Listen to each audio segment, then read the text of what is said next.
जय गुरुदेव। प्रणाम सभी को। निरोग जीवन के महत्वपूर्ण सूत्र, अध्याय 11। लास्ट टॉपिक हमने पढ़ा था समाज का पतन करने वाली शराबखोरी की दुष्प्रवृत्ति के बारे में। आइए आज के टॉपिक की तरफ आगे बढ़ते हैं। मद्यपान और शास्त्रीय दृष्टिकोण। आधुनिक सभ्यता के पक्षपाती और मद्यपान का समर्थन करने वाले लोगों का कहना है कि शराब पीना मनुष्य ने प्राचीन काल से ही सीखा है। जब से उसने सभ्यता का विकास किया और उस कारण जीवन में जटिलताएं बढ़ी तथा उन्हें हल करने के लिए उपाय खोजा जाने लगा, तभी से आत्मविस्मरण के लिए मद्य, सुरा या उस जैसी ही किसी दूसरी मादक वस्तु का सेवन करने की प्रवृत्ति भी बढ़ी। इसलिए शराब पीना बुरा नहीं कहा जा सकता और ना ही अस्वाभाविक। यदि इस प्रतिपादन को उचित मान लिया जाए तो यह मानना पड़ेगा कि चोरी करना बुरा नहीं है, डाके डालना अपराध नहीं है और अनीतिपूर्वक किसी दूसरे व्यक्ति का धन हरण कर लेना भी अनुचित नहीं है, क्योंकि पुराने समय में भी यह सब होता था। परंतु मनुष्य की प्रारंभिक स्थिति को ही उसका नैसर्गिक स्वभाव नहीं कहा जा सकता है। अच्छे व्यक्ति पहले भी होते थे और बुरे व्यक्ति भी। अपने काल की झांकी का दर्शन कराने वाले ग्रंथों में उनका उल्लेख मिलना स्वाभाविक है, पर द्रष्टव्य तो यह है कि लोगों की उन व्यक्तियों के संबंध में क्या सम्मति रही है, उनकी प्रवृत्तियां, स्वभावों, आदतों और क्रियाकलापों को किन रूपों में ग्रहण किया गया है। मादक वस्तुओं के संबंध में शास्त्रकारों ने बड़ी स्पष्टता से काम लिया है तथा उनके प्रयोग, वर्जना और प्रयोग करने वालों की निंदा की है। शारंगधर संहिता में मादक वस्तुओं की परिभाषा करते हुए कहा है, बुद्धि विलुम्पति यत द्रव्यम मदकारी तदुच्यते। अर्थात जिन वस्तुओं के सेवन से मनुष्य की बुद्धि लुप्त हो जाती है वे मादक हैं। स्पष्ट है कि सद्बुद्धि को ईश्वर का सर्वोपरि वरदान मानने वाले ऋषि उसकी याचना करने वाले साधक किसी भी प्रकार बुद्धि को लुप्त नहीं होने दें। संकल्प इतना ही नहीं, शराब के दुष्प्रभाव और मद्य सेवियों की दुर्दशा का उल्लेख करते हुए वेद में कहा है, हत्सु पीतासु युध्यन्ते दुर्यादासो न सुरायाम उधर्न नग्ना जरन्ते। मद्यपान कर लोग खूब लड़ते हैं, उनके शरीर की शक्ति क्षीण होने लगती है और वे समय से पूर्व ही वृद्ध होने लगते हैं। अतः मद्य का सेवन न करना चाहिए। मनुस्मृति में उल्लेख आता है, सुरा वै मल्लभन्नाम पापना च मलमुच्यते तस्माद् ब्राह्मण राजान्यो वैयश्च न सुरा पिबेत। सुरा को अन्न का मल कहा गया है। मल को पाप माना जाता है। मलमूत्र जैसे पदार्थ जिस तरह अभक्ष्य हैं, उसी प्रकार ब्राह्मण, क्षत्रिय और वैश्य आदि सुरारूपी मल को भी सेवन न करें। प्राचीन काल में लोगों ने कई प्रकार की मदिरादि बनाने की विधियां खोज निकाली थीं। उसमें 3 मुख्य थीं, जिन्हें गौड़ी, पेष्टी और माहवी कहा जाता था। तीनों मदिराएं क्रमशः गुड़, पेठे और महुए से बनाई जाती थीं। इन तीनों सहित मनुस्मृति में सब तरह की मदिरा के सेवन का निषेध किया गया है। गौड़, पेष्ठी च माधवी विषया त्रिविधा सुरा यर्थवाला तथा सर्वा न पाच्या विजोत्तमा।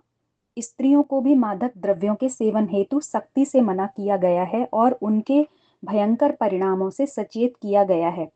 पतिलोकम न सा याति ब्राह्मण या सुरा पिबेत इद्वे साशुनी गृधी शुक्री यो जायते। जो स्त्री शराब पीती है वह सुखी गृहस्थ जीवन व्यतीत नहीं कर सकती और न ही घर बसाने तथा गृहस्थी संचालन के योग्य रह जाती है, क्योंकि जिसकी वृत्ति कुत्ते, गिद्ध और शूकर के समान जूठन, उच्छिष्ट और मल खाने की जाती है, वह परिवार निर्माण कार्य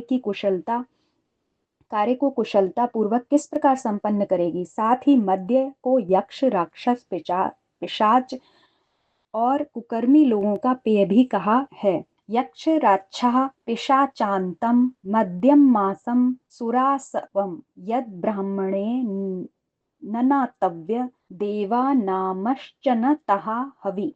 अन्य कई स्थानों पर मद्य और मांस दोनों का ही भक्षण वर्जित किया गया है और आज्ञा दी गई है वे देवोचित आहार करें और पेय पिएं। देव का अर्थ अमृत धर्मा किया गया है। अमृतमेव अंधा अन्नम ये शांते, अर्थात मानव को दीर्घायु बनाने वाला भोजन ही देवताओं का आहार है।